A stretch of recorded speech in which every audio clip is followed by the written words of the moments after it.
पंखी, पंख म्हणजे चिखल, चिखल काळा कुट्ट, पय म्हणजे दूध, ते पांढरं शुभ्र, काळ्या कुट्ट चिखलावरती दुधाच्या अशा धारा दिसतात पांढऱ्या, तशा गडद अंधारावरती चंद्राच्या किरणांच्या धारा दिसतात.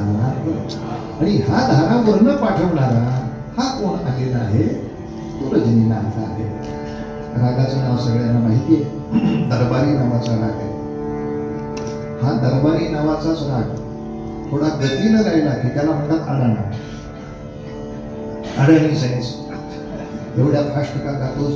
दरबारी म्हणजे हळूहळू हत्ती उठला पाहिजे, मग त्याने सोंडेनं सलाम केला पाहिजे, मग स्वारी पुढे गेली पाहिजे. दरबारी काय म्हण बाबा ते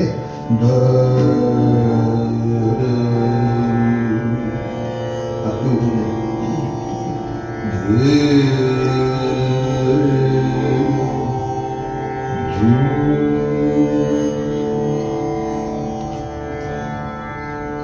Yeah.